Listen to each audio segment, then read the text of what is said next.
When I say the words Minecraft's hardest mod pack, what comes to mind? Better than wolves? Terra Firma Greg? All the mods 10? No, oh, viewer mine. We're going to the real hardest mod pack here. Gregtech New Horizons. A mod pack full of tech, magic, bees, more tech, cults, and even more tech. Did I mention tech? In Gregtech New Horizons, the goal is the Stargate. Thousands of quests, hundreds of hours, dozens of mass machine lines, and multiple tiers of growing technological progress, all culminating in the final goal of getting a Discord role and being able to spread misinformation. The technological aspect of this mod pack isn't the only thing adding to the difficulty, nor is the insane amount of quests. There's a lot more meat to this burger than it seems. This mod pack has several things adding to its difficulty. The first major thing is mobs. In vanilla Minecraft, mobs are easy. It takes like 2 hits to kill a zombie. It's super chill. In this mod pack, don't you even look at a zombie or else it hits you with the Cancinator 5000, putting you to half a heart on 1 hit, pulling you over with a fishing rod, stealing your credit card info, making you vote Democrat, and giving you poison and nausea. Terrible time if you don't have a small base very early on. You're gonna get used to looking at your own grave. The next main difficulty check is resource management. You're gonna run out of both fuel and materials. A lot. Think 15,000 titanium is enough? Think again, Fed boy. The demands of this pack are very high and get higher as you climb the progression ladder. Think your new EBF is good to smelt things? Nope, parafail be upon ye. For this pack, preparation is key. If you ask yourself, do I have enough of X material? The answer is always no. Resources do get easier to automate as you go through the pack, but it's counteracted by the increase in demands for said resource. The third major aspect of difficulty for this mod pack is the technology. It wouldn't be called Gregtech without technology. There's a lot of tech. It gets complicated. You start out simple, making a coke oven, good job. As the mod pack goes on though, it turns from put the thing in machine to get another thing to make thing you need by using a line of 30 machines, and if you do one part wrong then you can't progress, like the plat line. I haven't done the plat line yet, and frankly I'm terrified. The fortunate thing about these tech lines is that there's a lot of resources to help you in-game, from detailed quest steps to NEI to backups in case you explode. There is also a Discord for help if you want a couple of snarky comments telling you what you're doing wrong. If you have the patience to get through this mod pack, you can beat the mod pack. With these 3 big aspects of difficulty covered, and that's not all of them, there's still a bunch of tiny things that make it harder. I am Bedrock Burger, your local ignorer of the bracket system kind of guy. This video is the 2nd year of my journey within this lengthy mod pack. If you missed year 1, go watch that one. I make a lot of bad jokes. If you want more Burger, I am also starting up a new channel for Magic the Gathering content. Watch me play really badly in Commander, with the first video premiering August 31st of 2026, only a few days after this video goes live. Link to the channel in the description. By the time this video goes live, I will also be streaming Year 3 live on YouTube. Be sure to tune in, and if you miss any streams, I always save the VODs to a handy playlist. See you on stream. Also, do be sure to check out channel memberships. You get early access to videos like this one, and I'll be soon adding more benefits for also raising the price, so be sure to sign up today. Burger, love you long time. One final thing. Be sure to do the usual things all YouTubers tell you to do. The liking, the subscribing, and the ringing the bell. Now, let's get into this next leg of my adventure within Gregtech New Horizons, starting with Day 0.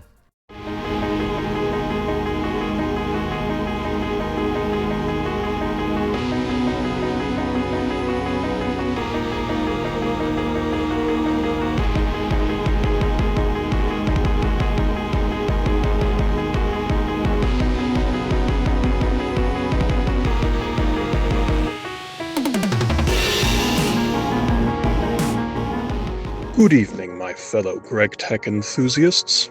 You're about to enter a world of magic, so befuddling you can't do the ordo instrumentum matter, of technology that even the best minds of the avian variety can't comprehend, of automation that would make an architect of the chosen variety shake his head at. Welcome to the Polyethylene Project. Returning to my world with fresh eyes was an interesting experience. I realized that a lot of the things I had set up weren't quite right, and I was missing out on even more.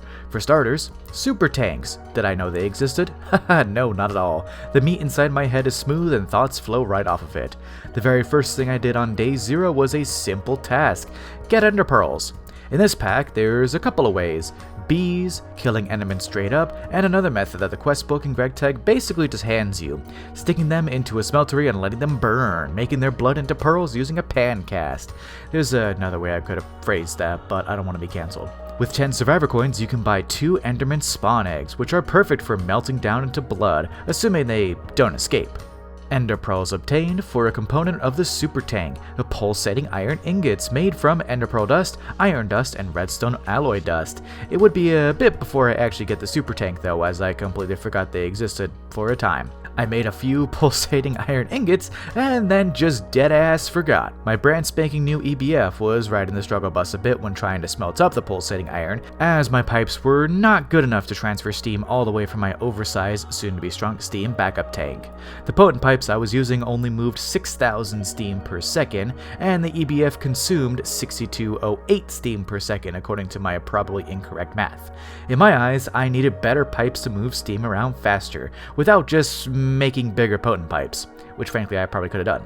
Enter polyethylene. Plastic! Before you comment, yes, I know steam can't be in plastic fluid pipes. I didn't know at the time and just learned very recently when I checked the max temperature of plastic fluid pipes. Steam is 375 K for temperature, yet plastic fluid pipes can only handle up to 350 K temperature, whatever their temperature method is. However, the goal of moving steam wasn't my only reason to make polyethylene. I absolutely despise making wrought iron, which was needed for machine holes in LV and MV. Saw iron ingots into nuggets, smelt the nuggets into wrought iron nuggets, then take absolutely forever to compress the nuggets into ingots. Painful, I hate it. Polyethylene just replaces the need for wrought iron if I use the assembler to make the holes instead of handcrafting them. Much, much better. I had a general idea of how to make polyethylene, take a shot every time I say that word in this video, so I got to work. This whole setup could run off of 4 LV amps of power, but I'd want better cables. Enter redstone alloy. Not red alloy, redstone alloy. There's a difference. This one is made by mixing silicon dust, redstone dust, and coal dust in a mixer. This new dust is then smelted in the EBF to make the ingots, 1 ingot at a time, as the current setup couldn't really handle more than processing 4 ingots back to back. This redstone alloy was needed for new cables, as these ones were lossless, so there was no power loss over distance. Pretty useful, actually. I finished these cables on day 3, then placed 2 of them underneath my EBF in between my steam turbines. I used 2X cables here, as each EBF energy hatch needed 2 amps of power, so 2 machines per hatch. The remainder of the cables would be used in my polyethylene setup to make the lovely gooey goodness. I needed 5 machines minimum to do this material line, 2 distilleries and 3 chemical reactors, severely regretting my lack of batch crafting circuits at this point. I did finish the machines with a lot of struggle, as is common with someone's first Gregtech run. I was really starting to run out of materials. I set all the machines up and hooked them up to some extra steam turbines I had laying around. Mistakenly, I used 2X cables for more than 2 generators and almost lost my machines here. Oops. Not the first easy to avoid mistake that happens in year 2. And also mistakenly, I thought that I needed canning machines to fill cells. Hindsight 2020, these machines are totally useless and I could have done this with ULV tanks. Anyways, how does one actually make polyethylene? Well, it starts with the American dream: oil. I found an oil spout a decent ways away from home and set up a railcraft tank above it, as it was time to drill for oil. As an American myself, I must do my patriotic duty and drill, baby, drill. On day 11, I made a basic oil pump. It does what it says on the tin, pumps oil. Shocker, I know. I grabbed a combustion generator, a few mining pipes, and brought them both to the oil spout. The combustion generator was to power the drill using cells of creosote. It's not a very good power source, but it is enough to run a pump for a while. Also, before you say batteries in the comments, I didn't really understand how good batteries were at this point in recording. I use batteries a lot later though. While it pumps, I got distracted, as is very common with my smooth brain. I made a golden lasso, which could grab mobs and move them around. I then went exploring for a pretty good reason. I needed to do bees at some point, so I wanted to begin a bee setup. The villager I needed was a beekeeper who sold a monastic bee, needed to breed up some important bee lines. I could also wait for the quest to open up to buy them, but that's a bit into bees. But instead of getting a monastic bee trade, one of the first villagers I got was an apiary trade, which is also insanely good. Saves a lot of time and materials. Essentially, I searched for diamonds and found gold. But that's all for bees for now, see you later. Back to plastic. I used signs to label all the machines and went slightly crazy figuring it all out. I did have guidance from my friend Enigma, legit sitting on a chair behind me IRL as I worked on it, so here's the Enigma himself to explain what I did. Take it away, chum! Hello, Dr. Enigma here. Let's discuss polyethylene automation. There are multiple approaches to get plastic, but all have crude oil as the basic input. Oil is broken down with either steam or hydrogen. The resulting cracked oil is distilled into one of 4 outputs. You can then repeat this process on one of the resulting fractions to get ethylene. Most players choose refinery gas as the most efficient option, but this go-around our burger friend chose naphtha. Silly burger. To start, we have a distillery where oil goes in on circuit 3. The oil gets turned into sulfuric naphtha. Using auto output on the side, the sulfuric naphtha goes into a chemical reactor to desulfurize with hydrogen. On circuit 4, it takes the hydrogen cells and pulls the sulfur from the sulfuric naphtha to create a cell of hydrogen sulfide, as well as desulfurized naphtha. The hydrogen sulfide is summarily sent to Brazil. I wonder if our friend knows just how useful this byproduct will be in HV. The naphtha then goes to the next chemical reactor, where steam cells in the naphtha on circuit 3 make severely steam-cracked naphtha. With this severely steam-cracked naphtha, we're almost done. This steam-cracked naphtha is then distilled on circuit 10 into ethylene and ashes. To round it all out and turn our ethylene into useful plastic, the final chemical reactor uses oxygen cells and ethylene on circuit 1 to polymerize the chemical into molten polyethylene. The result is pumped into a tank for storage, and we're set. I'm certain this innovation will have no lasting environmental consequences. With the mighty distillation tower and high voltage tier, you can actually get all of the distillation products from each step, instead of selecting just one. A full-blown distillation setup this way can have dozens of multi-blocks, each making up to 12 unique outputs, ranging from heavy fuel to helium. Our bold sandwich has a long way to go for that, however. Once again, this has been Dr. Enigma. Make sure to never forget to set your machines to auto-output, and never mix voltages. Now, back to Bedrock Burger. Thanks, Doc. Good explanation of the process. See you later on. My current iteration of this project, once I finish it up, was a bit of a mess, as is common with people's first Gregtech runs, with pipes and machines everywhere, but I'd redo it eventually to remove the useless fluid cannons and cut down on the pipe spaghetti. With this line all finished, I decided to explore a little bit more to maybe find a monastic bee trade from a villager. Roll the montage.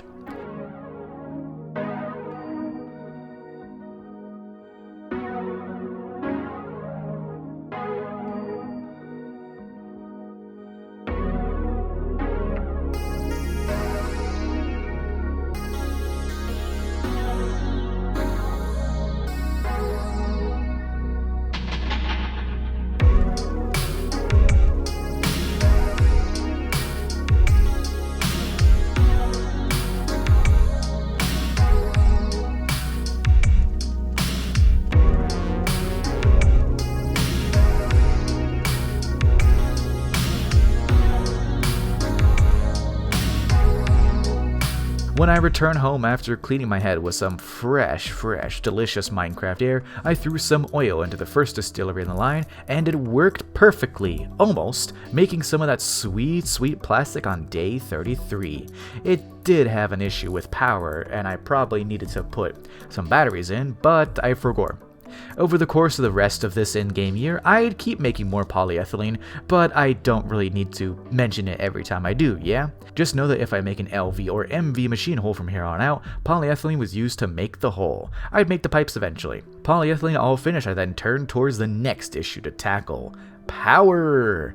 My EBF was absolutely suffering when I tried to cook anything in it, and it needed a proper power source. Steam was no longer cutting it. Either I could up my steam production massively, where I'd probably have to replace it anyways come MV and HV, or I could find a new power source. Enter benzene. With medium voltage coming up very soon, it's time to think about power. Each voltage age requires 4 times the power of the previous age, so I definitely need to upgrade to meet the demands, especially in later ages. Right now, on the cusp of the next age, I saw 3 options presented to me: more steam power, oil power, or benzene power. These aren't the only 3 options, as there's plenty of ways to generate power in this mod pack, but these 3 were the best I could see ahead of me for this age and the next one. So let's run through each option one by one. First, steam. This isn't a bad option, actually. There is just a major problem with it. Here's the thing, steam is easy to scale up as you really just spam more and more boilers, more water production sources, and more fuel sources like coke ovens. It wouldn't be too difficult for me to ride steam all the way to EV, as there's more machines to make steam as the pack goes on. Just very resource heavy and requires a bunch of spamming. So the upsides are as such: renewable, a very clear path to scale up, and I already have existing infrastructure to support a scaling up for steam. But the main downsides, however, are it requires very resource-intense additions to production to keep up the demand of high voltage tiers, and it falls off insanely fast if you don't have the production to support your power needs. To put it into perspective, a high-pressure solar boiler, which can be made in the steam age, makes 360 steam per second. A single low-voltage steam turbine uses 1552 steam per second. Then you need 6208 steam for medium voltage, then 24,832 for high voltage. You get the idea. Railcraft tanks are very good for making a ton of steam, as a completely maxed out one makes 28,800 steam per second if my math is correct, but requires more and more fuel to run. Essentially, to run one high voltage machine, you'd need a full 4x3x3 Railcraft boiler, or spam the absolute hell out of single block steam generators. Too much for too little. Another additional downside is that steam doesn't really have too many uses aside from powering machines. There is the occasional steam cracking you could do for some chemistry lines, so it's actually kind of worth it to keep some steam around, but that's about all as far as I'm aware. To summarize why I'm not going to choose steam, it's tough to scale to super high levels and doesn't provide much value outside of power generation. So the next option is oil. As an American, I love oil. Give me more oil. So much oil, all the oil, I love it. This fuel source has a lot more benefits over steam and has the most benefits of these 3 fuel sources, but also the biggest downside of the 3, which was the deal breaker for me at the time. The upsides to oil are insanely good. There are so many byproducts from just oil, so many alternate fuels from just oil as well. Light fuel, heavy fuel, diesel, gasoline, rocket fuel, and those just scratch the surface.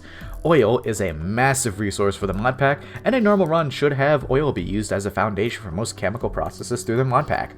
Hell, I just did one myself with polyethylene.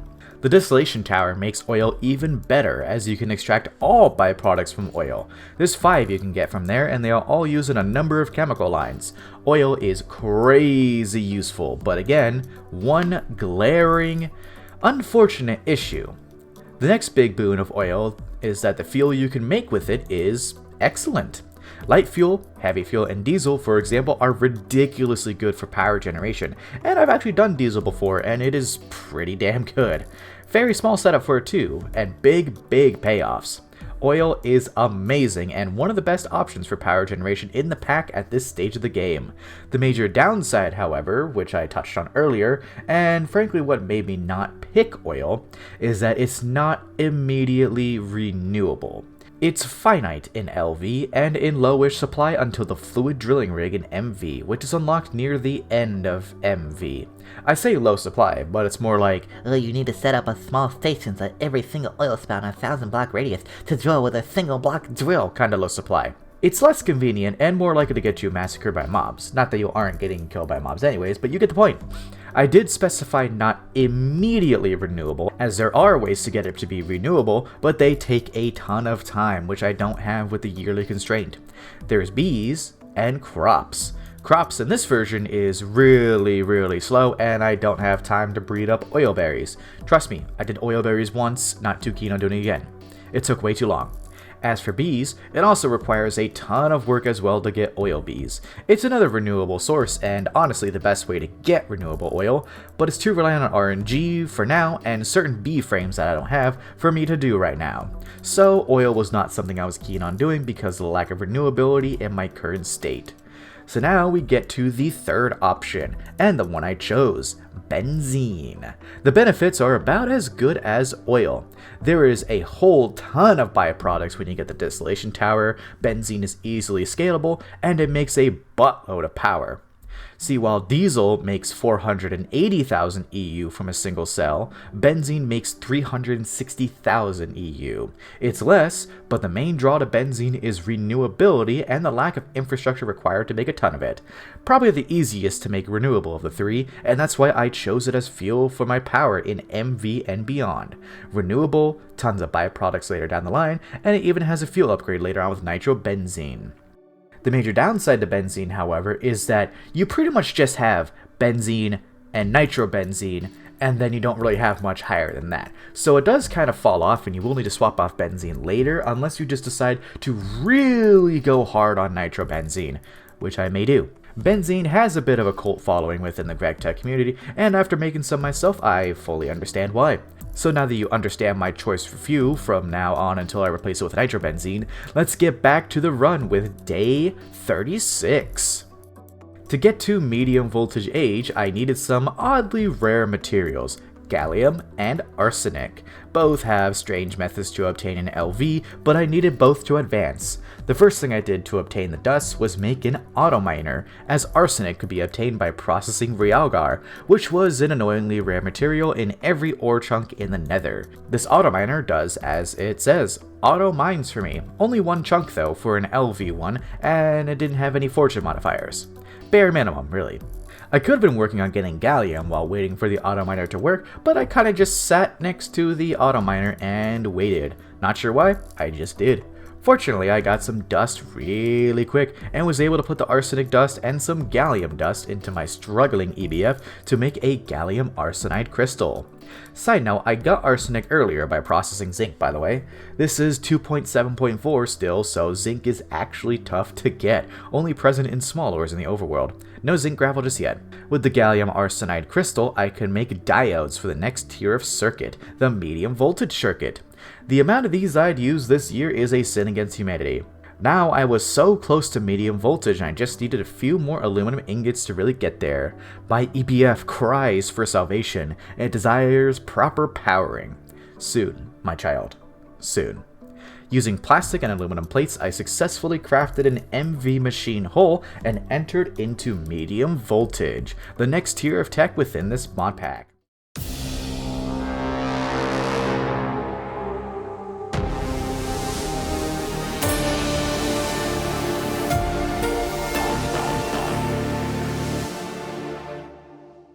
Despite now being in medium voltage, I still needed an LV machine, the polarizer, to make my steel rods all magnetic and such.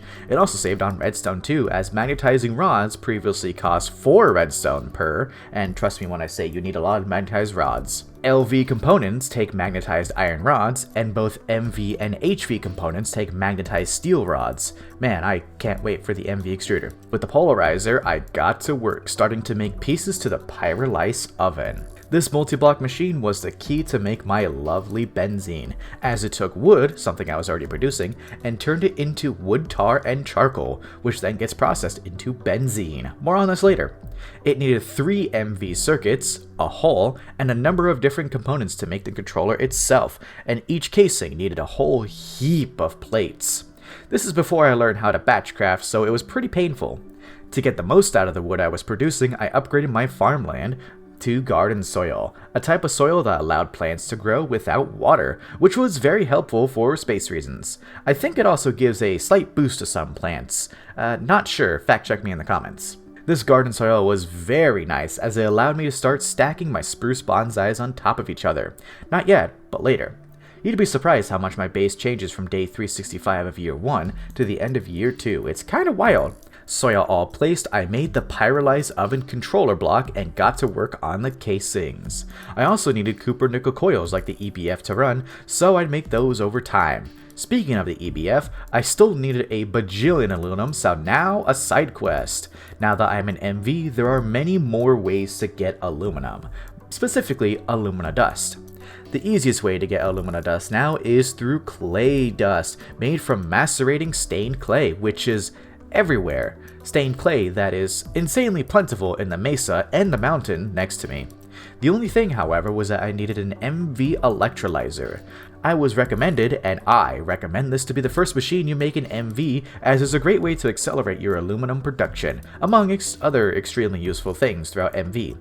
I tried to power it using the way I used to power my EBF, but it didn't work. Weirdly enough, I actually then completely forgot about the electrolyzer and went back to the pyrolyze, which is pretty normal for me. Too much to do, can't settle on one thing to gun down.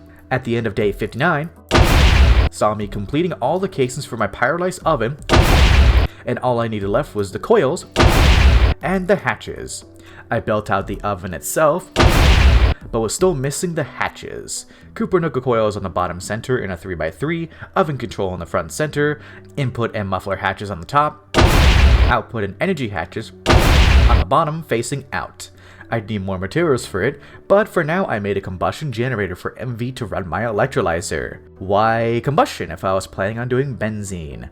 Simply put, I needed aluminum, which I had very little of, and could power the generator with creosote, which I had a ton of. It's the only combustion generator I make on purpose for the entire year. Powering the electrolyzer with this was not super great, but it worked. It ate up a real large amount of creosote, but it made enough alumina dust for 36 ingots, if my math was correct, within a minute.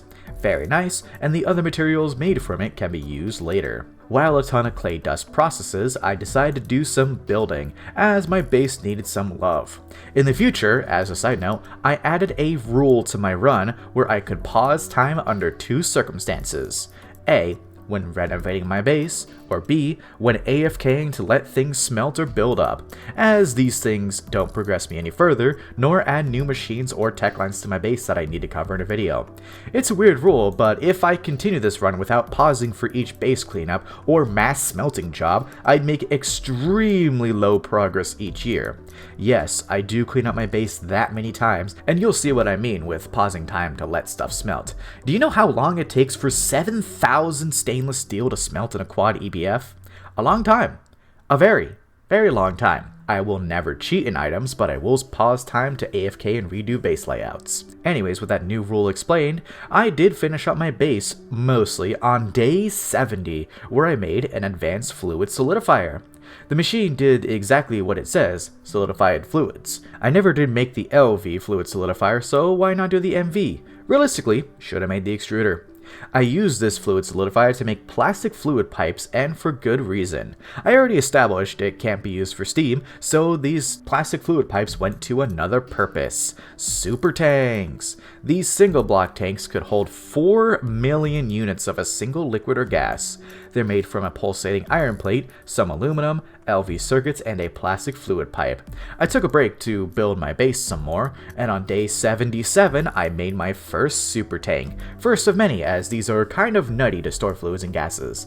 There are up to 5 tiers of these tanks, each one doubling in capacity as I go up in a tier. It's not as much capacity as the YOTT tank, but it's a single block, whereas the yacht tank is a multi-block. This super tank immediately went to use to replace my hydrogen storage, as that storage was filling way too fast.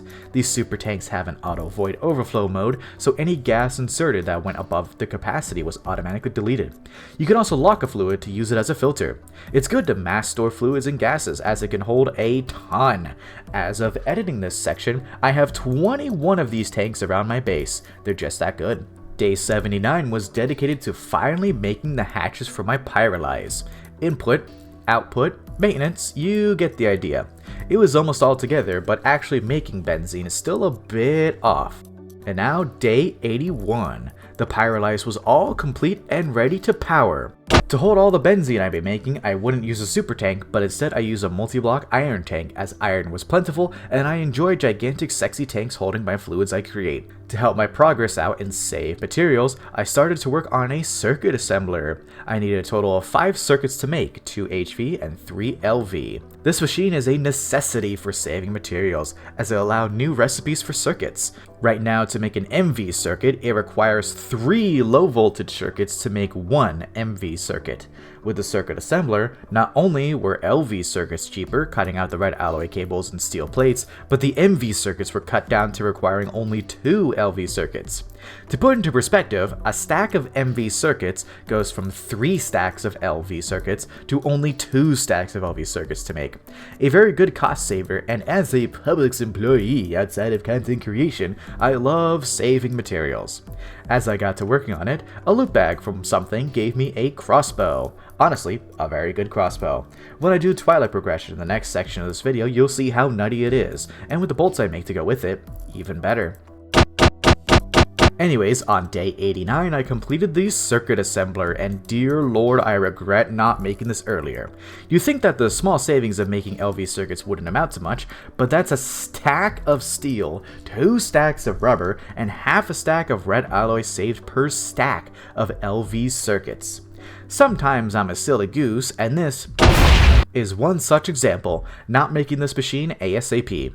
Back to benzene work now. I needed a ton of other machines to turn the charcoal and wood tar that the pyrolyse produced into good old benzene. The machines I needed was 2 MV distilleries and 8 LV fluid extractors, and gas turbines to power them. Totally didn't steal this design from a Gregtech content creator, no sir. Anyways, the design I stole from a Gregtech content creator on my mind, I got to work. The only thing though, the design I totally didn't steal had math built for charcoal produced by the Inferno Coke oven, not the pyrolyse oven.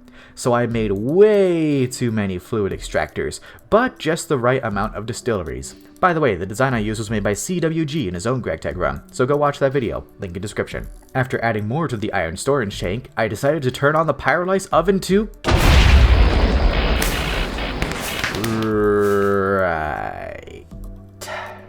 Even though it's an MV multi-block, you still can't put MV power into LV hatches. Good work, Burger. Thank Greg for backups though. Explosion count number 2. Back to work! On day 99, I made 2 new MV gas turbines to power the distilleries in my benzene automation. We're so close, I can taste the delicious benzene already. The 8 fluid extractors took quite some time though, as it was technically 12 machines total, 8 fluid extractors and 4 gas turbines. So many circuits is a good thing I made the circuit assembler. To help with reducing the chance for another explosion, I made a transformer, which could turn MV power into LV power. 1 amp, or 1 generator's worth of power, could be stepped down into 4 amps, or 4 machines worth, of LV power. I didn't really understand it for a bit, but I figured it out. If only there was a quest detailing how it works. I hooked it up to the pyrolyse, and it actually worked for once. No explosion, hallelujah.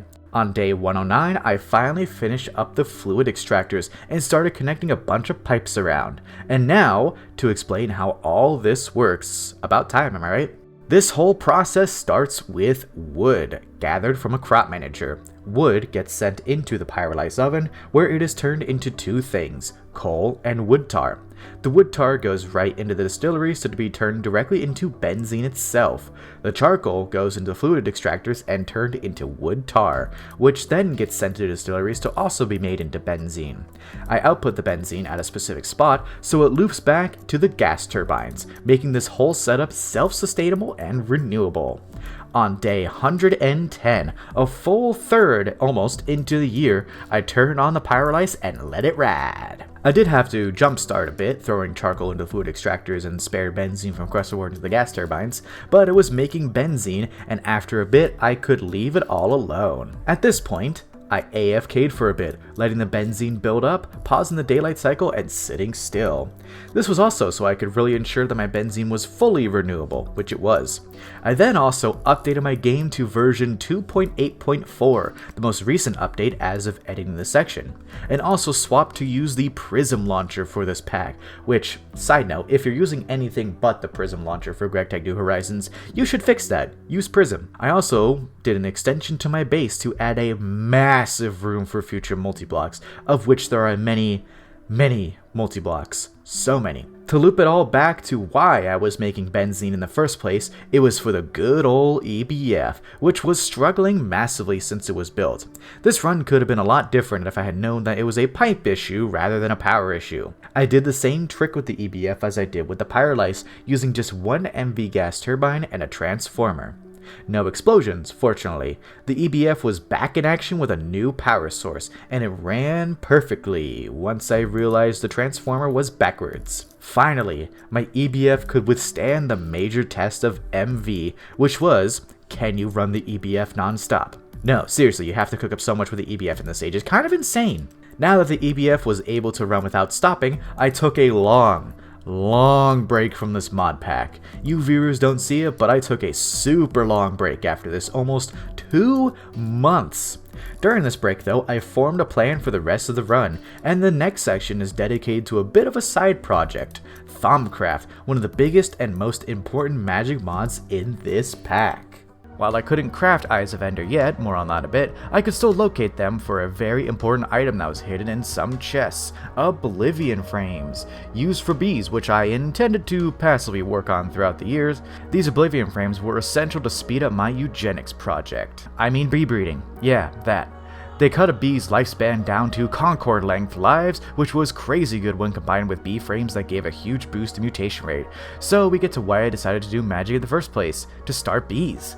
There are 2 amazing items locked behind Thaumcraft that make bees easier, the Soul Frame and the Thaumic Restorer. There was also a ton of really good stuff from Thaumcraft, so I'd want to do it anyways. There's a few things I needed to do first before I'd get to work. I started by making a forestry carpenter, a crafting station type thing that could make a bunch of forestry things. Some recipes even are faster than the assembler, so it's nice to have. I also made a low voltage cutting machine, as I need to use it to make parts for a beealyzer, a device that could use honey to scan bees to find out traits, how many kids they'd pop out, what effects they give off, any temperature preferences, and more. I did have a lot more aluminum at this point, so I could spare it for this device. I set up a small area outside my base so I could start breeding. Start the bees breeding. I'm not breeding with the bees. Not today, at least. Since I had some villagers trading apiaries, I bought some to make the bee sexy time more efficient. These apiaries had slots for frames, unlike the basic bitch bee houses. Never use those. Bee houses suck butts. Bee butts. Bee butts. Anyways, I started off trying to breed a few basic bees together. My main goal was to get each bee to have a 4 times productivity rate, using wintery bees as a base for them. You know Punnett squares? That's how bees in this mod pack work. You find traits that you want as dominants, and try to breed out any traits you don't want. Eugenics. You can go very in depth with this, or you can do what I did and just settle on 4x productivity. To get a new species, each time a bee finishes its cycle, it has a chance to mutate. At base, it's pretty low chance, mostly becoming a mix of the parent bees. Things like the Soul Frame or the Maddening Frame of Frenzy, yes, that's an Elden Ring reference, boost mutation rate to get new species. The best way to get a ton of mutations is to combine Oblivion Frames, which turn bee work cycles from about 5 minutes to just 30 seconds, and Soul Frames, which boost mutation rates by 1.5 times. Frenzy Frames do it by 10 times, but they take much longer to get and only have a single durability. Up to you, really. The goal of early bees is to breed all the basic bees all the way up to Imperial and Industrial. I don't get quite up to the Imperial and Industrial this year, but I do get close. I do bees passively over this year, but completely stop bees as I get past the magic part. You'll see why. While my bees bred, I needed some tools. I made a watering can, which does, as it says, water stuff. It boosts plant growth in a 3x3 area around you, and would be pretty clutch when I get deeper into magic. As I've said a dozen times, you'll see what I mean. My first use for them was on slimy saplings to make slimy trees so I can get raw rubber dust and glue for more machines, like 2 MV extruders. Why 2? Well, I'd be extruding a lot of stuff, so I'd use 2 and just shove a ton of steel into each of them. All these steel plates and bars would be used for the next pre-magic project, making a bunch of the steam multi-blocks. Centrifuge, macerators, compressor, alloy smelter, and forge hammer. As these are multi-blocks, they can wall share, and oh boy do I wall share the dickens out of these puppies. I made 1 macerator to start, but would later go to 2. I also made the alloy smelter to wall share with these macerators. But why am I making these?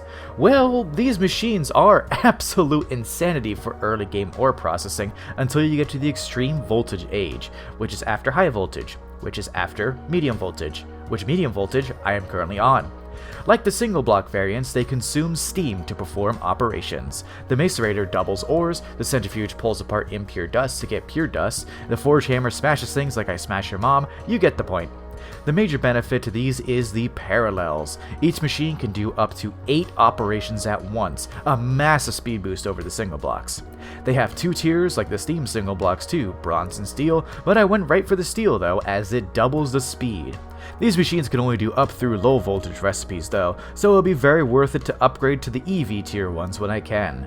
For now though, until I get those ones, which is a year 3 project, these would be super nice to process all of the ores that I have at a solid rate. I'd make the macerator first, then the alloy smelter, then the compressor, all wall sharing. For the multi-block centrifuge, I decided to make 2 of them, very much abusing the power of wall sharing, to flip one upside down, then merge them together in the center. These 2 machines could also share inputs and outputs, the power of wall sharing. I could also throw the forge hammer on top, but I decided against it. Have you ever had a dream that you had, you would, you could, you do, will, you wants you could do so you do want, you could want him to do so you so much you could do anything?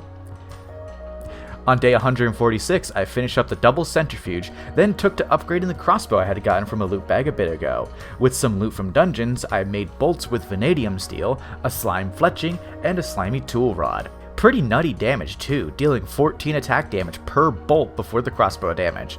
For the crossbow, I did a fiery crossbow string, carbon bow limb, thaumic tool rod, and Damascus steel crossbow body to make one that deals a whopping 56.5 damage.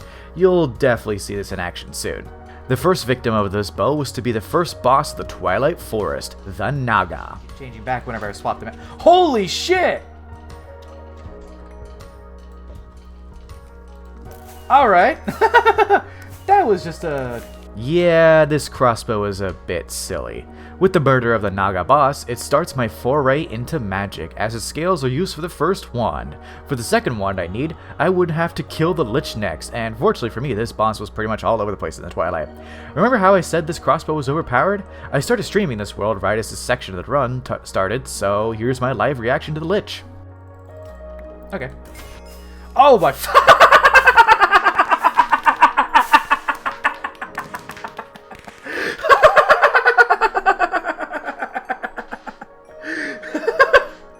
Okay. Lich down, more bosses to go. Mino Shroom. Yeah, that was easy. How about the Hydra? Oh, jeez.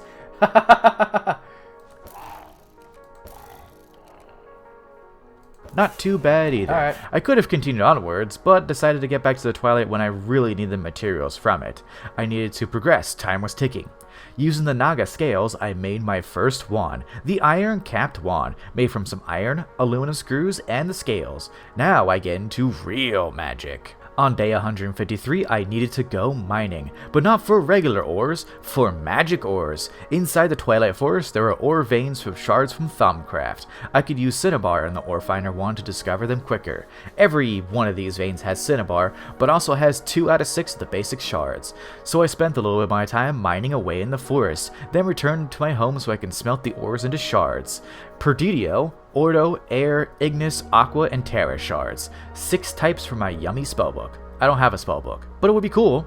I made a few Thaumcraft tables so I could fully start the mod. 3 total were needed, but first I crafted a Thaumometer, which I could hold to scan anything in the world. As I scanned, I gained research points for Thaumcraft aspects. These aspects were stored in my scribing table, which I'd make next. Scribing table and arcane workbench would be needed for this mod, as well as the Thaumonomicon. The Thaumonomicon could be found in villages, while the scribing table was made by clicking two tables next to each other with the scribing tools, and the arcane workbench could be made by clicking a table with any wand. With these in hand, I grabbed some scribing tools, some paper, and got to work beginning my research. So here's how research works. The first step is to select which one you want to do inside the Thaumonomicon. Easy enough. You need to have paper and scribing tools in your inventory. Some research is taboo, so completing it gives you an unhealthy dose of warp. Warp ain't good for you if you get a lot of it, so it's best to keep it as low as you can, or else you get free nether stars in the worst way possible. With research in hand, you go to the scribing table and place it into the slot, and you're given a puzzle to complete. The puzzle is actually pretty simple once you get the hang of it. It gives you several Thaumcraft aspects on the board, and your goal is to connect them. To connect them, you need to find what said aspect is made of, or goes into, then connect them in the table that way. For example, the gem-shaped aspect is made from Ordo and Terra, so you'd place either of those next to the gem and it forms a line. To get to the other aspect of the board, repeat that process. Find what an aspect is made of, link its components to the aspect, and make a line to the next one. It's pretty tough to explain, and it actually took me a little bit to figure it out. The first batch of research I did was pretty simple. Get up to the ability to scan containers. Normally with a thermometer you can't scan the interior of chests and stuff, but with this research batch I now could. Commence the scanning!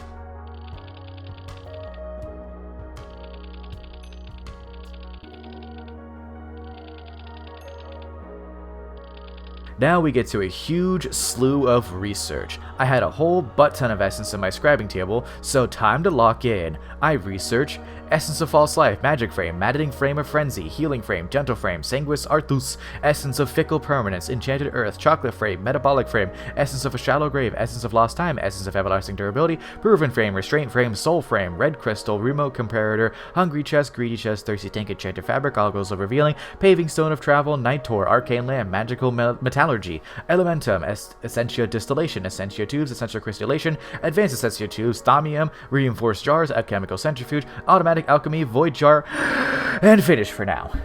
If you paid any attention, you saw that I did some notable things: the Soul Frame and the Thirsty Tank. Soul Frame for bees, and the Thirsty Tank to help with a few other things, like cauldron crafting, which I get to soon. Small distraction time. In between years 1 and 2, I actually watched a bunch of videos on Gregtech and learned a few things. One thing I learned was that Wizard Tower dungeons had an enchantment table, and I had found a Wizard Tower during year 1, so I went and nabbed a free enchantment table. Simple as. Normally you're supposed to get these later in Thaumcraft progression and in the high voltage age, but the devs kept this free one here for a little progression skip. When I returned home, I put the enchantment table away and didn't actually touch it for another 100 days or so. Didn't really need it, honestly. To return to more Thaumcraft, I placed a vanilla cauldron on a heat source, then smacked it with my wand to turn it into a crucible. The crucible was actually pretty simple. Throw items into the cauldron to burn them into their essentia types, then toss in another item to consume said essentia and convert it into a new item. It can leak if you overdo what you toss in, but you can just solve that by putting some frame blocks over the edges, or shift right click the cauldron with your wand to clear it.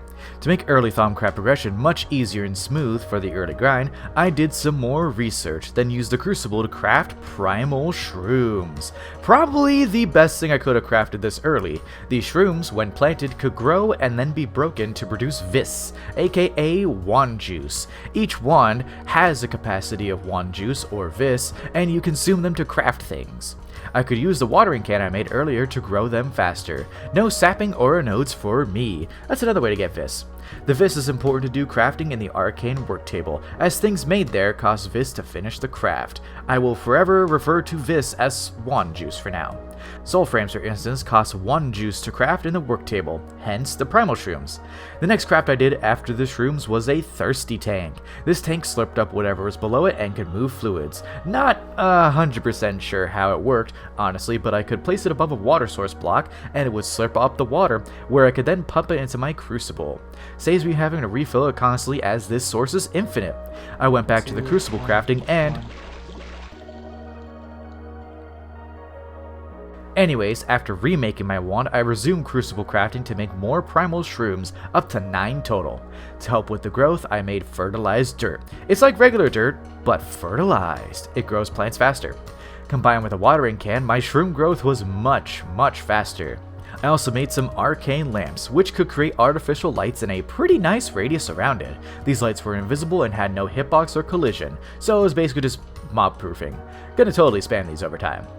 To get back to a bit of MV progression, I made a few more gas turbines to add to my MV machine area, then made an advanced arc furnace. This machine could melt down a lot of things into their base materials or use oxygen to make new stuff. The two most important things at this stage of progression are annealed copper and glass. Both use oxygen to smelt.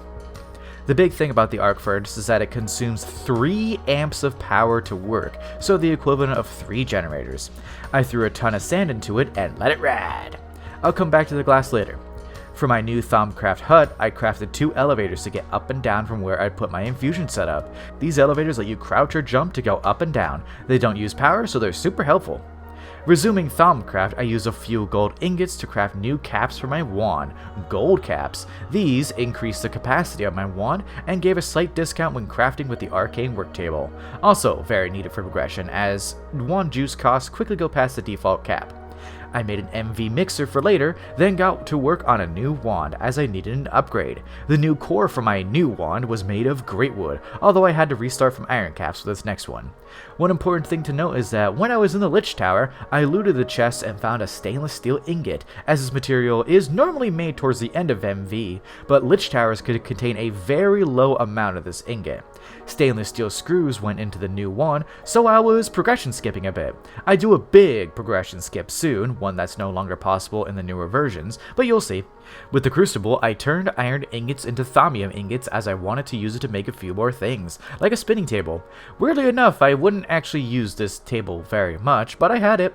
The next big task was to make a primal charm. I used the crucible to make balance shards, which took all types of shards into the crucible, and used an alloy smelter to make rose gold, then made a ton of crystal clusters to make myself a primal charm. This item occasionally dropped a single piece of wand juice at your feet to charge your wand, and was used for multiple huge crafts in Thaumcraft, and the quest gave you a second one. I'd used the first one to make a gold banded scepter, which was just a wand with a much higher wand juice capacity. This scepter all but replaced my wand entirely in crafting, as I went from 25 for the base wand, to 50 for the other wand with greatwood, up to 75 wand juice capacity for this one. I'd use the wand later on, but for an entirely different purpose from crafting. To make my life easier, I crafted Goggles of Revealing. This equipment allowed me to see any Thaumcraft nodes from a long distance, and it could have slots where I could put lenses, which gave me buffs like night vision, or scanning when looking at something. Lenses later, first, the basic goggles. As usual, after doing one thing, I went to do a side quest. This side quest was first to make an MV laser engraver, then some solar grade silicon, which I need a ton of later in MV and into HV. Fortunately for me, this process only took 2 LV chemical reactors. The process was simple: input silicon and a bit of hydrochloric acid, and get solar grade silicon out, recycling the hydrochloric acid. Do I remember how I did this? Of course I don't. I made this like 5 months ago. I made a ruby lens, as is needed for a lens and an MV laser engraver to make arcane brick blocks. I then made an alchemical furnace and arcane alembic. These worked similar to the crucible, where it could melt down items into the essentia. I could then either pipe the essentia out or click the alembic with a jar. I never figured out how the Thaumcraft pipes worked, so I just clicked the jars. Back to a side quest. The amount of times I do that is insane. Tool upgrades. In the extruder, I put a bit of vanadium steel and a hammerhead mold into the extruder to make a new hammerhead in 25 minutes. Yep.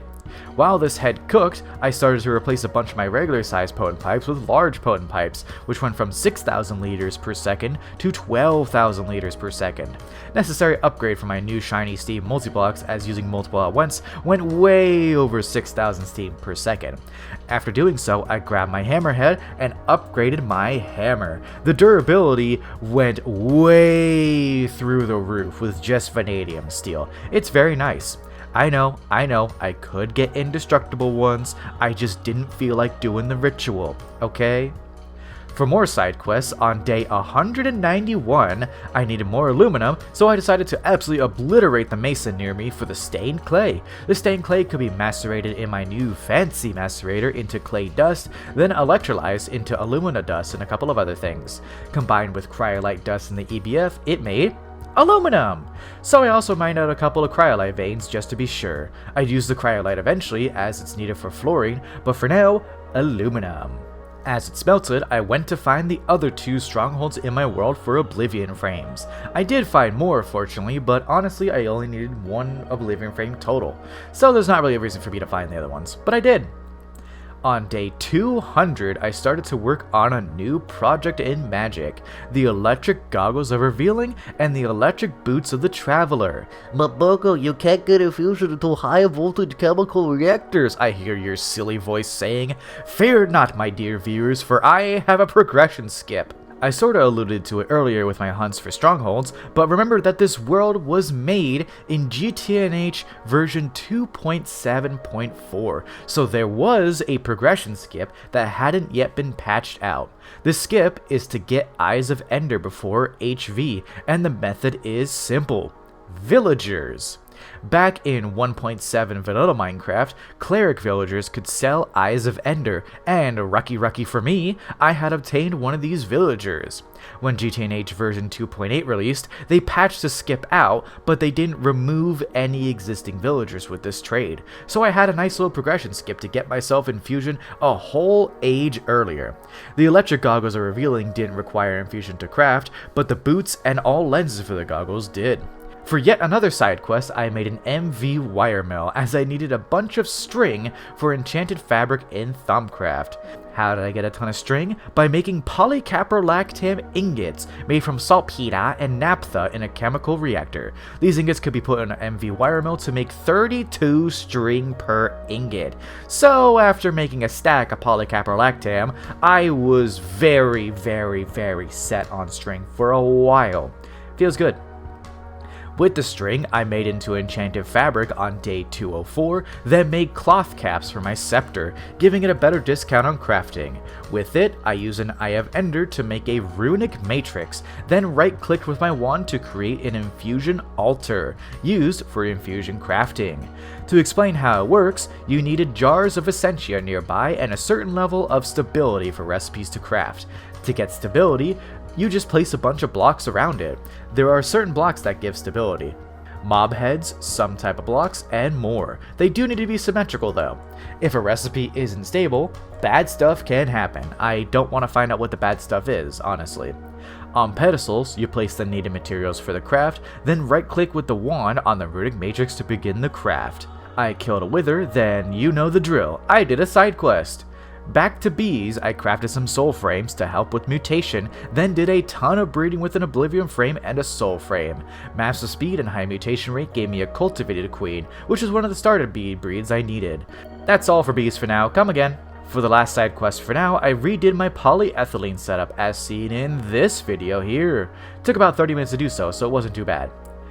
Back to magic, I made some ancient cobblestone to get my stability for my infusion altar higher.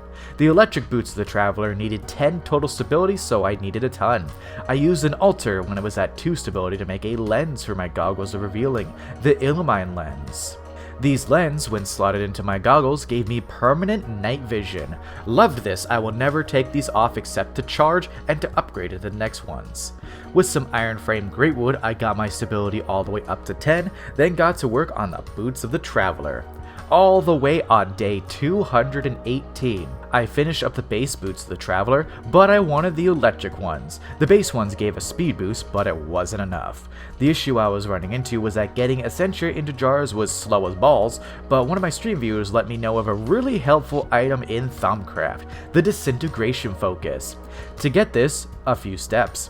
To help completely remove crucible crafting from the equation, I made an alchemical construct out of a crucible and 2 alchemical construct blocks. This Thumbcraft multi-block could accept Essentia through pipes and just make things that are normally made in the crucible. No water needed and no tossing crap into the cauldron. Much easier. With it, I made some liquid death, then made the Disintegration Focus, slotting it into my old wand. The second one I made, not the first one. The Disintegration Focus was incredible. I could throw items onto the ground, then eat a small amount of wand juice to just zap items, breaking them down into their Essentia. I did still have to stick them into Alembic and put them in the jars afterwards though. Still have no idea how Thumbcraft pipes works, and the Google Doc on them is totally nonsensical to my burger brain. With enough Essentia in jars, I began the ritual to craft the electric boots of the Traveler. These boots are incredible, a massive upgrade over piston boots, giving me a speed boost up to double speed, a jump boost to replace the piston boots, and they were unbreakable, just needing to be recharged every so often. I wouldn't take these off ever until I got the nanosuit, but that's a ways off and I don't actually get the nanosuit in year 2. I also went ahead and made the Mantle of the Raven, a cloak that didn't use an armor or inventory slot, just a curio slot, and allowed me to hit a hotkey to toggle on or off a nice glide. Yes, the speed boost from the boots and this glide do stack. It even stacks with a glider, but I never made the glider. Only 2 things left to finally round out this spurt of magic progression that I do for the entirety of year 2, the Thaumic Restorer and the Thermostatic Harness. For the Restorer, it just took a bunch of random plates and a Thaumium block in the Infusion Altar. Pretty simple. The Restorer was essential to my future B progression as it used Instrumentum Essentia to repair items from it. Not every item could be repaired, but Oblivion and Soul Frames could. If only I actually worked on more Bs after this. I skipped a bunch in my script, but for Bs, by the end of this section, I did obtain Common, Cultivated, Sorceress, Noble, Unwary, and Diligent over the course of this section. Bs are more of a year 3 thing in my mind, honestly. For the final thing for this magic progression for now, I started to work on a Thermostatic Harness, my first gateway to creative flight. I needed to make a ton of random pipes, a bunch of Essentia, and get a lot of random nonsense to make this harness, but on day 229 I started the craft and obtained myself the harness. This harness worked similar to a jetpack, but with hover always on. I could hit a hotkey to activate it, then fly up or down pretty slowly unless I made the girdle for it, which I never did. For fuel, it uses Potentia Essentia as it ran. You could shove a jar into its internal inventory and fly! All this equipment made with my magical progression will be insanely nice to have for the long haul as they remain equipped, and frankly I don't intend to take them off unless I'm upgrading or charging them. The next major project for this run loomed on the horizon, as I didn't really feel like continuing magic for longer. My next major goal was the moon. As of this point, I had 130 days left. Can I do it? With high voltage on the horizon, I needed to upgrade a very important part of my infrastructure, my fuel.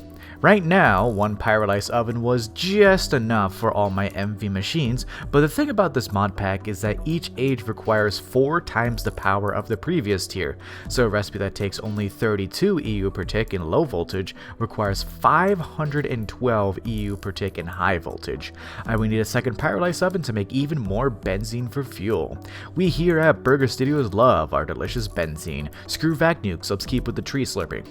To start with the preparation, I did some number crunching and realized that I had way too many machines for my current setup. I had 8 fluid extractors and 4 distilleries for a single oven, and that was just way too many. I shrunk this setup down to only 3 fluid extractors and 1 distillery per Pyrolyse oven, but would use the others for a second Pyrolyse.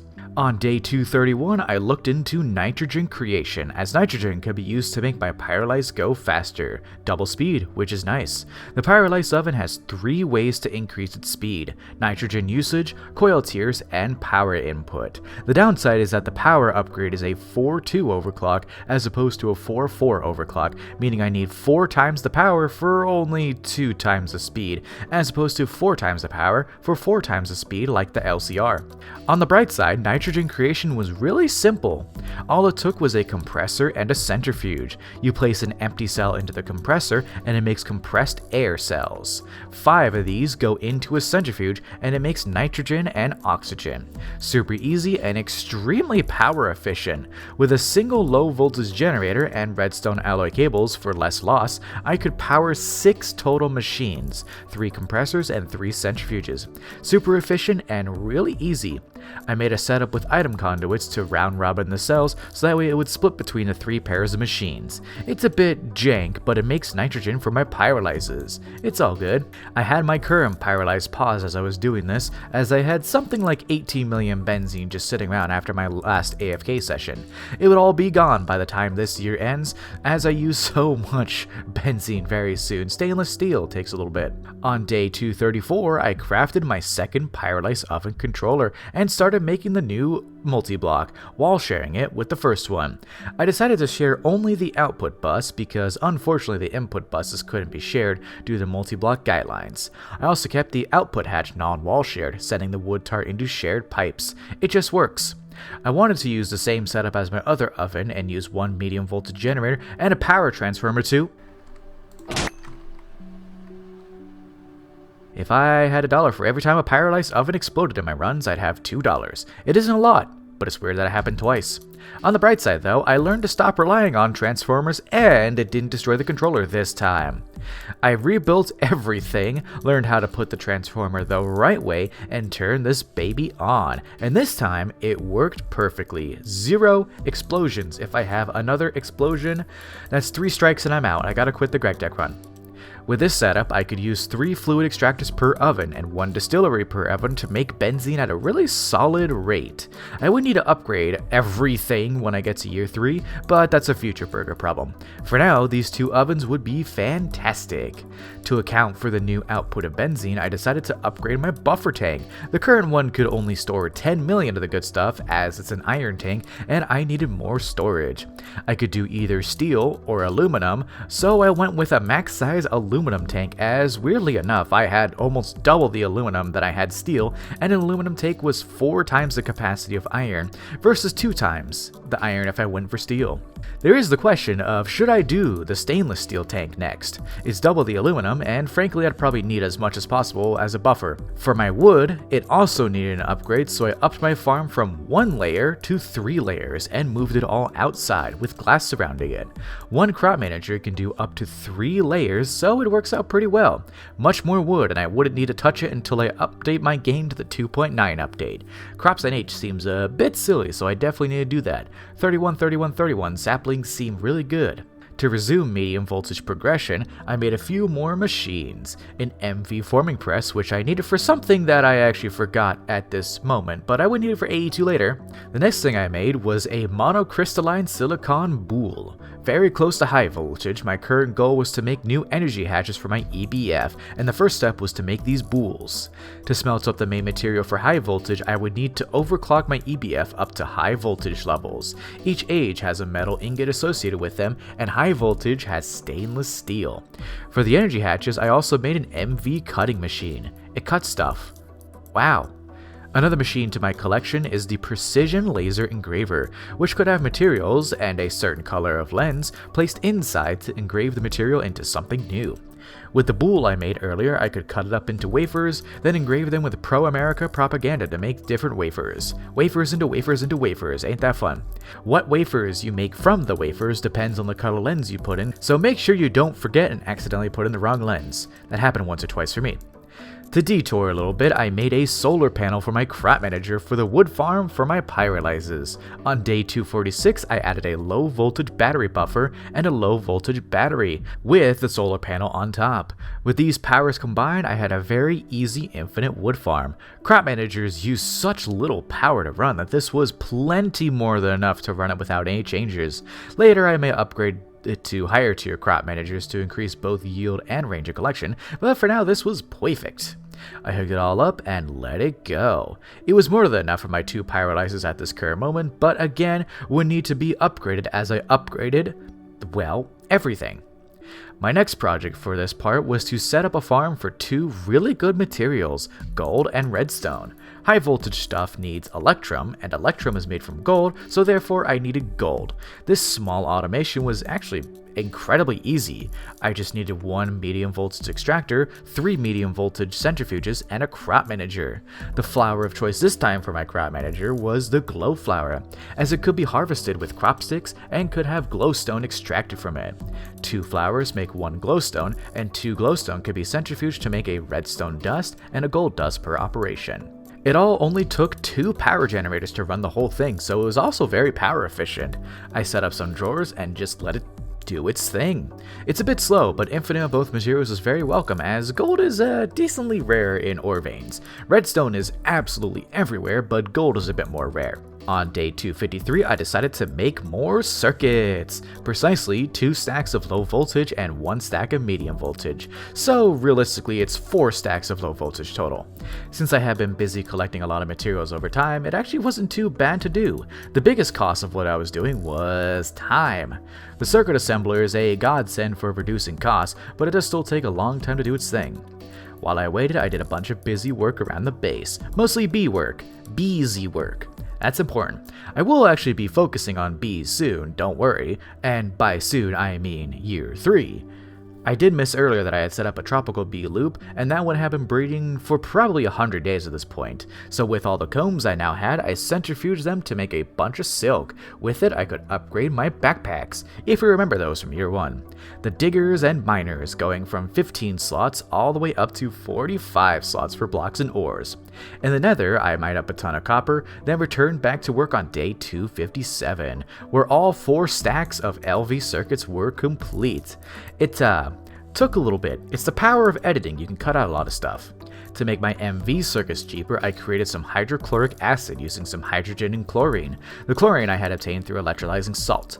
I also made a bunch of sulfuric acid. The sulfuric acid was combined with polyethylene sheets and copper foil to make circuit boards, and the hydrochloric acid was combined with iron dust to make iron 3 chloride. All 3 of these chemicals will be very needed for the massive amount of circuits I'd be making very soon, so I took a note to automate them in the future. Right now, they're used for a bunch of circuit boards.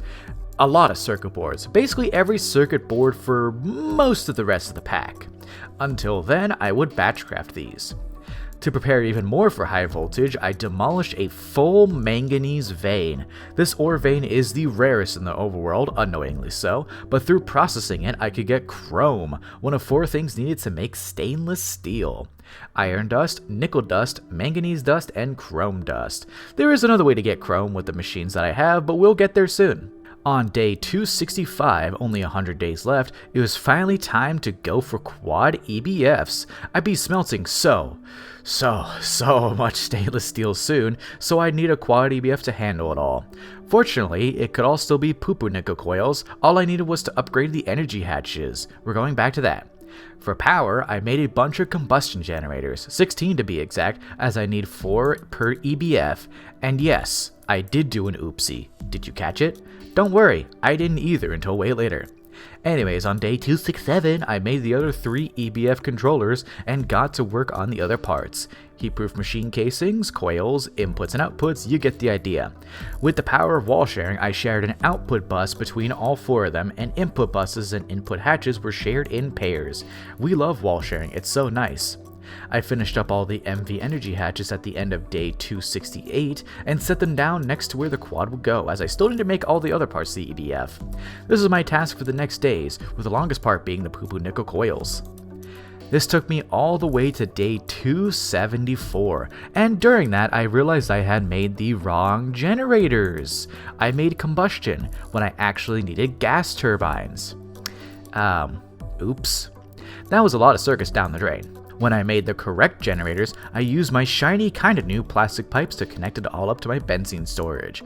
Quad EBF complete, we love it. I also had attached my oxygen storage directly to the EBF as well, as oxygen could be used to double the speed of some ingots when cooking in the EBF. I had plenty of oxygen, so it's fine. With it, I mixed up some stainless steel dust. A lot of stainless steel dust. So much stainless steel dust. I did need more chrome though, so the next mini project of this section was more chrome. While yes, manganese veins could get me chrome through processing, it's not the best way to get reliable chrome. So I went for the second best source for chrome in this entire pack as far as I'm aware, ruby juice. I say second best because bees exist, but I'm very far from a chrome bee right now, so ruby juice is the best I got right now. To do it, I need a centrifuge and a mixer for the machines, and ruby dust, hydrochloric acid, and sodium hydroxide dust. The ruby, acid, and dust gets mixed into ruby juice, then the ruby juice gets centrifuged to have a 50% chance of making a chrome dust. It also fully refunds all the hydrochloric acid, so it's a pretty easy loop. All I need to input was the ruby dust and the sodium hydroxide dust, and it made a bunch of chrome for me. Lucky for me as well, I had a ton of ruby ore just sitting around because it's in redstone veins, which I have been mining here and there throughout my run.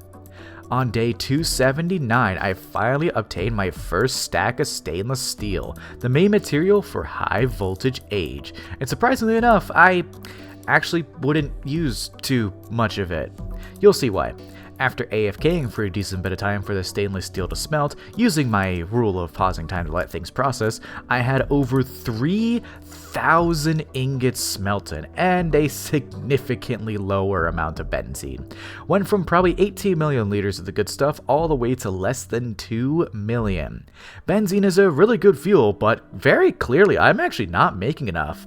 To be fair, my pyrolyzers are still on LV power with poo-poo nickel coils, so they're not as fast as they can be. Future burger problem.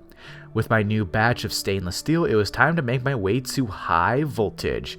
To round it back to earlier in the year, my goal was moon before day 365, so I very much need to start rushing as fast as I can to make it to the beautiful cheese rock.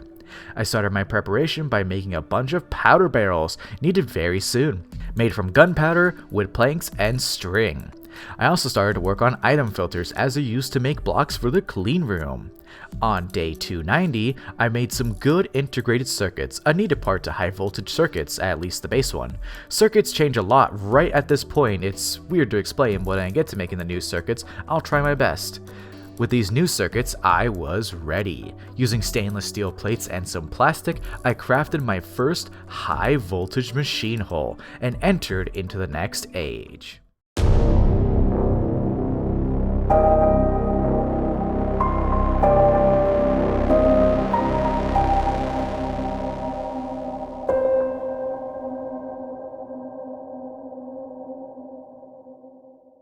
As usual, the first thing I did was to make the high voltage components, but this time I needed to batch craft them, solving an issue I was having in previous ages. With a few made, not yet batch cause I got lazy, I crafted the clean room controller out of the very HV circuits I had and got a trophy for it. In day 294, I finished up the clean room in full. I made it slightly bigger than minimum size, as the parts are not too bad to make. Plascrete blocks made from black steel frame blocks, polyethylene pulp, and wet concrete. Filter machine casings made out of a bunch of stuff I'm too lazy to go through, a maintenance hatch, and a couple of other things. Once assembled, this multi-block could be powered with as little as low voltage power. Every 9 seconds, this clean room upticks a percent. Think of this percent as how clean the clean room is and likelihood of recipes completing. Some recipes are required to be done inside the room, mostly circuit assembler recipes, cutting machine recipes, and engraving recipes, and the percent of the controller is the chance your recipe completes. It is actually really simple to keep at 100%, as maintenance issues are pretty rare. Each time you get a maintenance issue, they do drop the percent by 10% per issue, but if you fix it just goes right back up, so make sure to keep it at 100% so it doesn't void completed recipes. With how many circuits I need, being at max cleanliness is essential.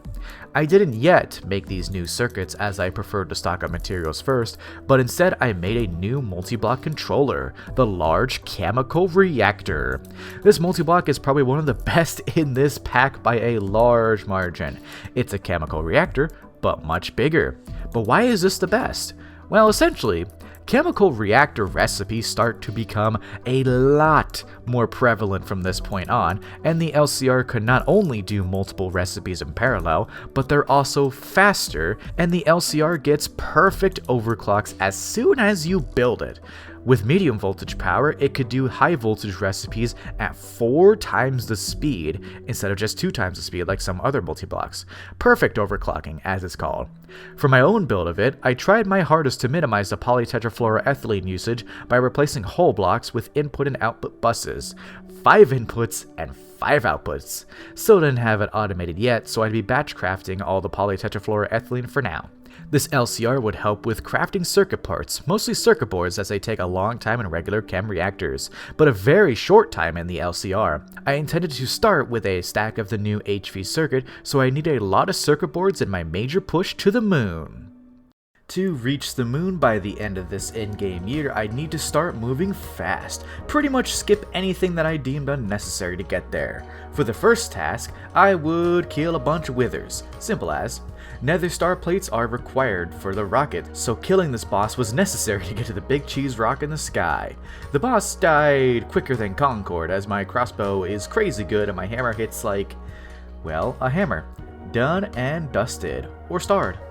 To get to the moon, my second task would be to make a ton of circuits. Just a stack of HV would actually be enough, but circuits work differently now. To help explain this new path to make circuits work, please welcome back Dr. Enigma. Take it away, old chum. Good evening, Dr. Enigma here. As you can see, I am here to introduce the next challenge our burger friend must undergo on his quest for the moon.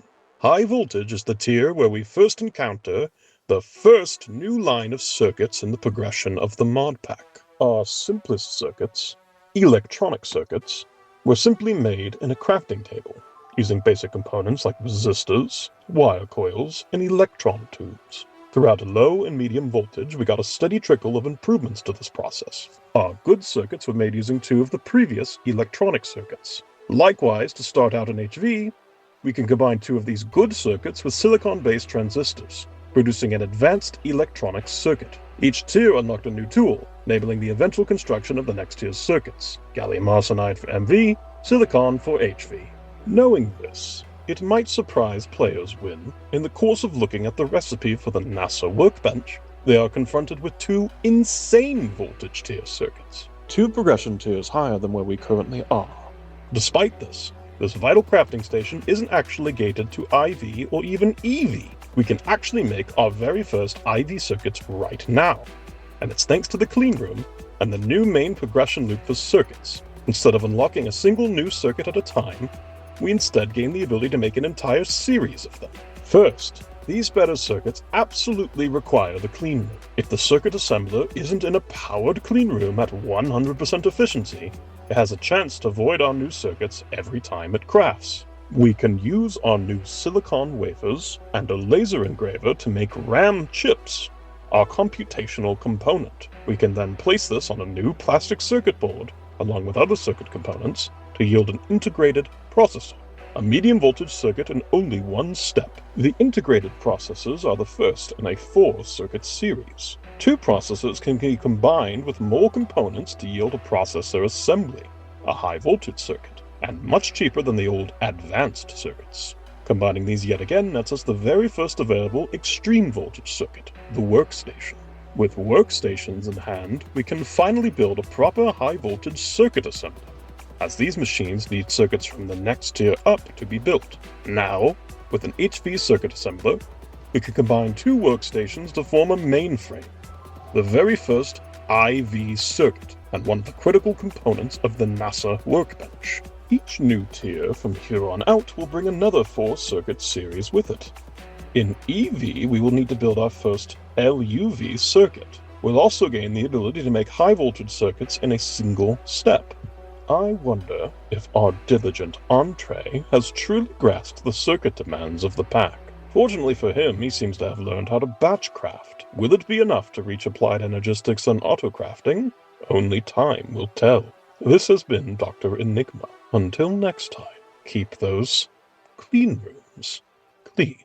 Now that we all definitely understand how circuits work properly, it's time to start batching. My goal was a stack of the new yellow HV circuit, as that would be enough to carry me to the moon. I would make more over the time though. I had enough of the previous HV circuit left over while the new ones cooked, so I made an implosion compressor, a new multi-block that I'd need for the rocket. This multi-block used TNT or TNT adjacent blocks and an input material to compress them, very useful to make parts for rockets. Amazingly, this multi-block only needed low voltage power to perform operations, so it was very easy to power, only 30 EU per tick per recipe, so just one LV gas turbine and it was set to make my plates of various metals and turn them into flatter versions of said plates. I would be making a lot of these plates over the course of the next few in-game days, but you don't need to know every time I do it, do ya? You don't. Haha! In day 308, I finished my first of the new HV circuits, the processor assembly, the first of many I'd make in this run. I batched up a decent amount, then went right into making my first workstations, the EV circuit. These ones still didn't need an HV circuit assembler yet, which was good, but it allowed me to make the HV circuit assembler. While waiting on a few workstations to cook, I crafted the pieces to another multi-block, the vacuum freezer. It's a multi-block available in HV but uses EV circuits to make the controller. This freezer is actually pretty simple. It take hot thing and make it cold thing. Normally you'd use IC2 coolant to do the cooling, but I said screw it and skipped as much of that junk as I could. This freezer would have to be used a ton as I progress, from cooling titanium to canthal to helicopter to nichrome and more. Speaking of canthal, I would need canthal coils on my EBF for exactly one thing, and it annoyed me. Otherwise I'd have done the freezer later, but a single thing in the entirety of my push to the moon required the freezer and canthal coils, so thus I must do both. On day 311, I made the HV circuit assembler with 2 workstations and a few HV components, as is required to make IEV circuits in the clean room. Exactly 2 IV circuits were needed for the NASA workbench, so another circuit assembler has hit my clean room. Really, I should have upgraded my clean room to all HV at this point, but I was skipping out on anything I deemed unnecessary so I could reach the moon before the end. Upgrades will come in year 3, don't worry. I cooked up a bunch of canthal on my EBF, then set the hot ingots in the freezer to cool. You can't do much with the hot ingots except take damage, so they have to be chill. Something metaphor for life, I am smart and media literate. While these ingots cooled, I made my first IV circuits, the only 2 I need for the rest of this in-game year. Made using 2 workstations per, and a few other things like a new RAM thing, copper cables, and aluminum frame boxes for some reason. After making my 2 main frames and sticking them in a chest for later, I made some very useful industrial TNT using gel toluene and nitrate mixture. In the implosion compressor, each recipe is reduced in explosive usage by the quality of the explosive. Recipes that take 4 powder barrels, for example, only take a single ITNT to complete. I definitely recommend either making a ton of ITNT or getting the explosive bee, as ITNT is very useful. Just don't place it down. After making some explosives in my basement that the government can't track, it's canthal coil time. Nice. For the EBF, both coils and energy hatches determine what recipes could be cooked inside it, and to cook up just one type of ingot for the NASA workbench, I need canthal. The ingot in question that I need is vibrant alloy, which required canthal coils to cook. I need a frame box of this ingot for the workbench. Everything else in my push to the moon except the 2 vibrant alloy frame boxes could be done without canthal coils. For now, I'd only replace just one of my EBF coils, as I could skip to nichrome coils very soon instead of just making all of the coils into canthal. For more moon prep, on day 315 I made an advanced miner, the HV version of an auto miner. This one comes with Fortune 3 built in, and also digs up a 3x3 chunk and can be run with just MV power, so it'll be essential to set up in the moon and ignore for multiple in-game days. I also made an HV assembler for the NASA workbench. Using 2 IV circuits, the assembler, and a few other materials, which includes the vibrant alloy frame boxes, I made the NASA workbench, the main crafting table for most rockets for the rest of the pack. I was very, very close to the moon. I could almost taste the cheese. But wait, Burger, don't you need an ExxonMobil power plant for rocket fuel? You're still super far away. You need a whole new multi-block. Oh, contraire, my viewer, for I have a skip. Shout out to my chat. Not sure if this is intended, but there's a quest in medium voltage for a full stack of cetane boosted diesel cells, which can be used for tier 1 and 2 rockets as fuel. So rocket fuel was easy peasy to get, all I needed was an MV World Accelerator. I'd use these World Accelerators a lot later for bees, but for now, it was simply to get free cetane boosted diesel, enough for about 20 or so round trips to the moon. On day 317, time to work on a spacesuit. I made an oxygen mask so I could breathe out there in the final frontier, then made oxygen gear so I could get the actual oxygen from my tanks into my mask, then into my lungs. The tanks and parachute were next. The parachute is how I get home, you'll see. I used my implosion compressor to make 18 heavy-duty plates. Some went to the rocket, and others went to rocket parts. I made an oxygen collector and oxygen compressor, both small machines that took power to draw in oxygen, then put the oxygen into my tanks. They could be powered with LV batteries, which I had a ton of. I then made 2 frequency modules used for the rocket and a buggy seat so I could sit in my rocket. On day 326, almost there, I made a fuel loader. It loads fuel into the rocket. How simple. I used some of the heavy duty plates to make a nose cone, then wings for the rocket. I made 2 rocket engines, the lander, and the rocket control computer, and finally, on day 330, with my powers combined, I crafted the Tier 1 rocket. Not quite ready to hit up the moon, however. I had most of my checklist all ready, but the one thing I was missing was a storage for all the ores that autominers could collect. Also the landing pad, but that's not much of a side quest to get. For the storage, I went to make compressed chests, the biggest chests for multiple items in the Modpack as far as I'm aware. They keep their inventory when broken and have 243 slots for items. Crazy good space and absolutely enough to hold multiple veins worth of ores. On day 333, it was time. Compressed chests, check. Rocket, check. Miners, benzene, MV gas turbines, check. Oxygen gear, check. Tire pressure, check. Unbreaking 3 on at least one of my oxygen tanks, check. Rocket fuel, check. Determination, check. Let's do this thing. Fellas.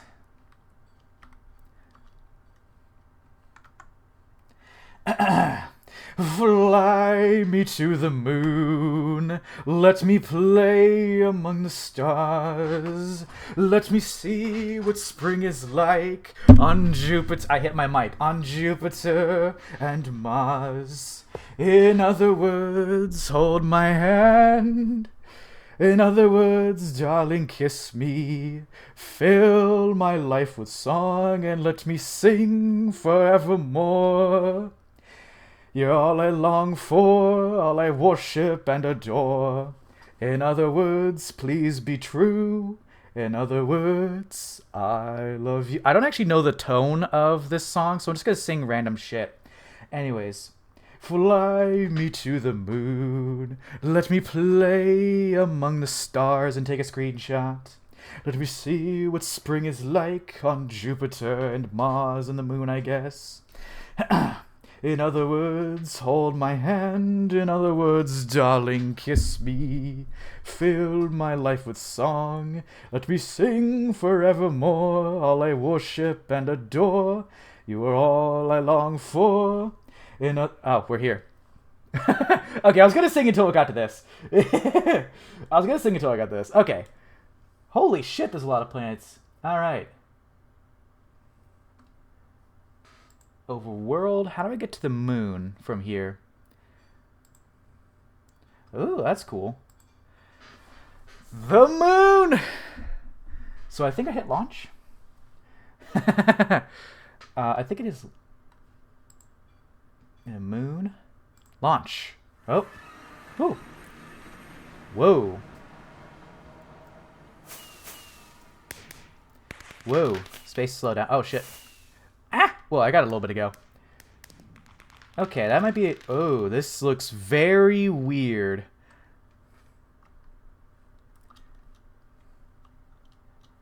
Pollution is off, yes.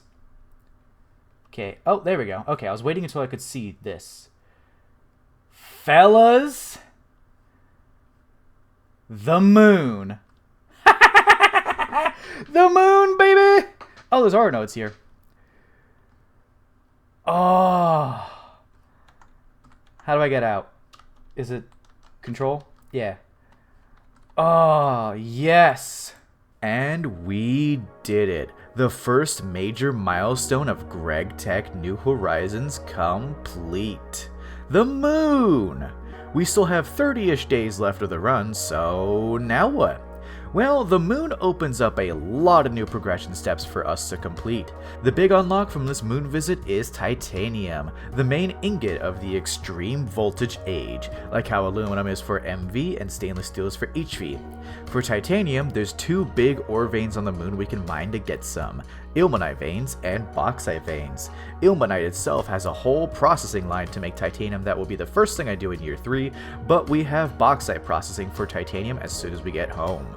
Bauxite can be processed into aluminum, but during the processing we can use other machines to make rutile dust. Using this rutile, we can make titanium. With titanium, we can move on to the next tech age. With the next tech age, we gain access to the most powerful new tool in the pack, Applied Energistics 2. Baby steps, we'll get there.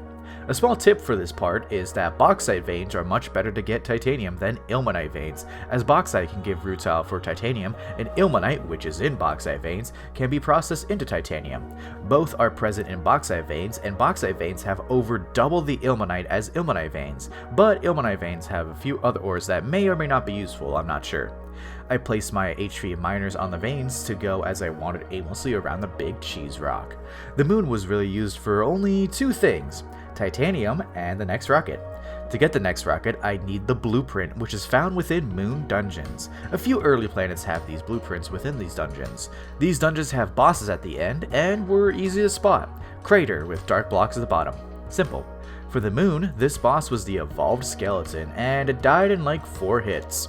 Crossbow OP. The boss dropped a key to the chest to the end of the dungeon, and within it was a blueprint for the Tier 2 rocket. On day 337, I returned home.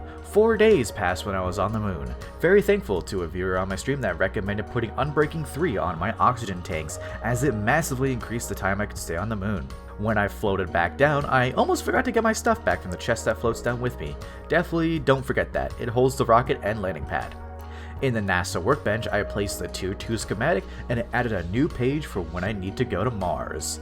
My reward for reaching the moon was a personal dimension, which I would not use in this year. I'll use it in the next year, as I intended to have it both for bees and crops when the 2.9 update is fully out. It's not out as of the making of this section. This is the only choice for a reward. There is no other option. No other choice for a reward doesn't exist. On day 340, only 25 days left, I made a new HV assembler, an HV mixer, and an HV fluid heater. My goal was to go for titanium, and I needed high voltage energy hatches on my EBF. I crafted an HV cutting machine, then made some 60k HE coolant cells. These were made from a new type of cell and sodium potassium. The fluid heater from earlier and distillery were used to make this mixture. At the end of day 344, I made my first 2 HV energy hatches, but I need more later. Right now, minimum was better. On day 346, my first titanium. The process here isn't too bad.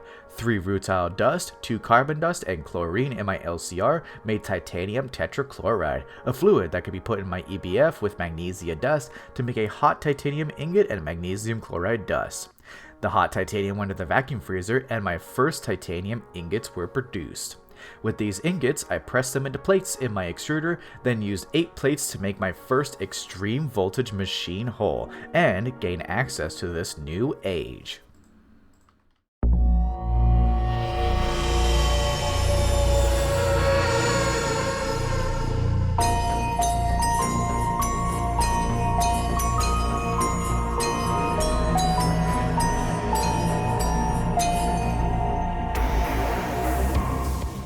With access to this new age, a whole boatload of new things becomes unlocked. We're now in the mid-game for Gregtech New Horizons, and the game for sure lets us know that. The sheer amount of multi-blocks introduced in just this age alone dwarfs every other age before it.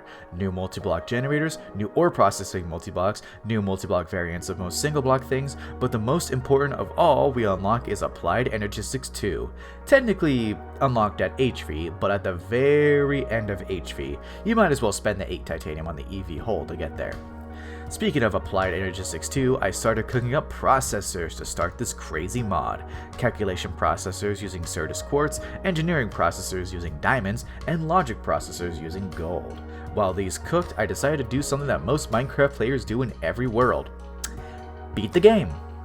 The Ender Dragon in Gregtech is a bit different, but after a hard-fought battle and only 72 deaths, I'm kidding, there's only one, the dragon went down. As of right now, the biggest development from killing the dragon is that I get its egg and ender bees. The egg isn't super useful right this second, but the ender bees are also not super useful yet. More of a checklist thing really, killing the dragon. Back to work! On day 350, I upgraded one of my EBFs to Nichrome coils, the next tier up from Cantho coils. Not needed right now, but it's another thing to check off. At this point in the year, I was kinda just looking for things to do. I had 15 days left, what all can I do to finish before the end? On day 353, I finished a full stack of each AE2 processor and got to work on making my own starter setup. I started with the easy stuff, 3 ME drives, which hold storage cell. Each one has 10 slots, which would be plenty enough for what I had currently if I made big enough cells. I then made the ME controller, the heart of my mini AE2 setup. I could plug any power generator into it directly as AE2 bypassed the tiered power mechanics. Any power of any tier and no explosions can just be plugged directly into it. On day 358, I made my first storage cells, the 4K ME storage cell, skipping over 1K. Each cell has a set number of bytes within. Think of these as the number of items that can go into them, and they could hold up to 63 different unique kinds of items.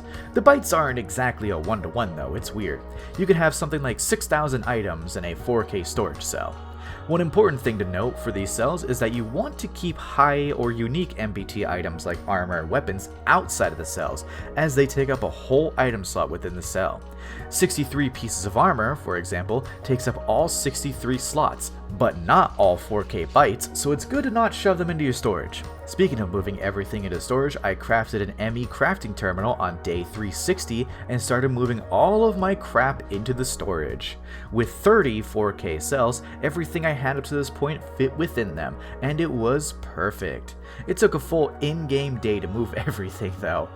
With that, I had a single final thing to finish out year 2.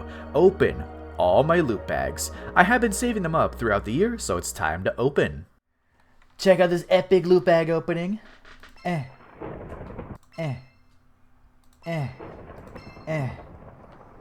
Shit.